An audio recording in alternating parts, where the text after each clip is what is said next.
2015 commence par une éclaircie sur le terrain du chômage. Pour la première fois depuis l'été dernier, le nombre de demandeurs d'emploi a baissé en janvier. 19 000 demandeurs de moins en catégorie A. Oui, alors on va pas monter au rideau, on est bien d'accord, sur l'ensemble de l'année de 2015, ça devrait se dégrader. On a aujourd'hui 550 000 chômeurs de plus depuis le début du quinquennat. Au quotidien, les actualités nous parviennent par le biais de la télévision, de la presse, de la radio ou encore d'Internet. Mais comment ces informations sont-elles organisées et transformées afin d'être diffusées? Et de quelle manière fabrique-t-on l'actualité? Alors dans JRI, ça veut dire journaliste reporter d'image. La première des compétences, c'est d'aimer l'image, d'avoir un œil, de savoir voir ce qui est intéressant, puisque c'est du journalisme où on n'explique pas, mais on montre. Donc ça, c'est le I de JRI. Mais il y a aussi le J qui est très important. Il faut qu'ils soient curieux, comme tous les journalistes. Il faut qu'ils appliquent la méthode des journalistes, qu'ils recoupent leurs sources, qu'ils vérifient les informations. Qui est autant technique mais qui maîtrise également parfaitement les règles du journalisme audiovisuel. Donc techniquement, c'est savoir maîtriser le matériel qu'il devra utiliser dans le cadre de son métier. J'allais être là et pourquoi les fous là ouais, mais moi je veux être journaliste. Moi je veux raconter le propos sur les chiffres du chômage. Oui, mais d'accord, mais j'ai besoin, si je veux tenir une caméra et éventuellement écrire, j'ai besoin de savoir comment marche mon outil. Et ça, c'est technique. Voilà.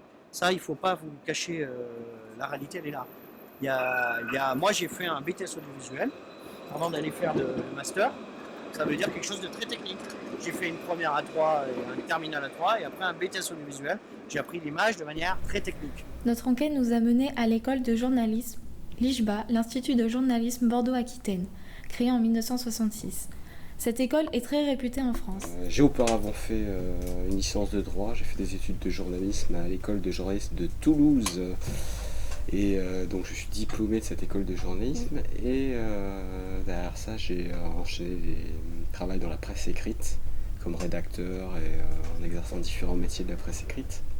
Et comme photographe, j'ai notamment fait une formation en photojournalisme à Paris, à l'école des métiers de l'information, c'est l'EMI-CFD. Vous appartenez à une génération qui est différente de la génération des années 70-80, qui s'inscrivait dans un emploi plus ou moins durable.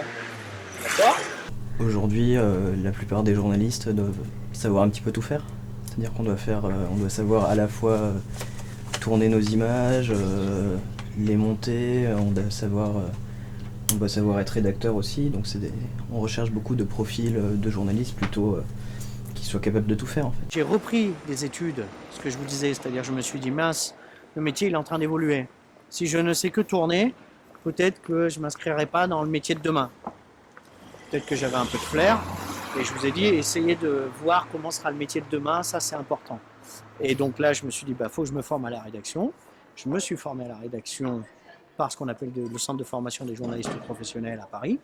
Et ensuite, j'ai passé récemment, je suis reparti à la fac et j'ai passé un master de rédacteur à l'école de journalisme de Bordeaux. Voilà.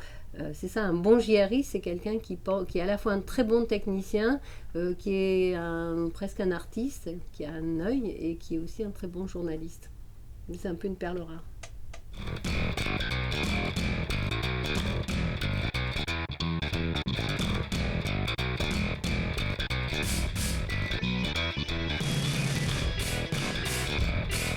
Le JRI, il est forcément au service du rédacteur. Mais, ça c'est, on va dire, le grand message. Mais c'est quand même un travail, il faudrait que tu ouvres le cache, voilà. C'est quand même un travail d'équipe. Ça veut dire que s'il n'y a pas d'entente entre le JRI et le rédacteur, si on n'est pas d'accord sur le message qu'on va donner au final, on ne travaille pas chacun de son côté. D'accord ? Mais il faut, dans toute rédaction, il faut une responsabilité. Cette responsabilité, on la fait porter au rédacteur. Même si, de toute façon, le JRI qui aura fait des plans tout bleus, tout verts ou tout flous, son service, comme à TF1 chez nous, on va venir le voir et on va me dire, dis donc, tes plans ils sont tout flous, c'est quoi ce bordel ? En conférence de rédac, alors on aimerait avoir des plans de gens, on aimerait avoir Pôle emploi, on aimerait ci, on aimerait ça. Ok, d'accord. Et puis il y a ce qu'on va voir sur le terrain. Et sur le terrain, on va découvrir d'autres choses. En l'occurrence, là on est à côté d'une vitrine, on parle de chômage, de gens qui n'ont donc de l'économie qui tourne au ralenti. Et qu'est-ce qu'on voit? On voit c'est un super prix, c'est pas trop cher. Ça, c'est des choses qui traduisent quelque part qu'il y a un petit souci, du moins que les gens ont besoin de consommer pas cher. Donc on va essayer de récupérer ces petits éléments d'information pour les amener et peut-être les insérer dans le sujet pour que les gens comprennent, il y a une crise quoi. C'est compliqué, le chômage a augmenté, les gens ne peuvent plus trop consommer. Même si on s'éloigne un petit peu du sujet, on est quand même de cette idée que c'est compliqué. Le métier de JRI a évolué au fil des années. Les images sont aujourd'hui omniprésentes, elles doivent illustrer au mieux la réalité et garder une approche objective du sujet.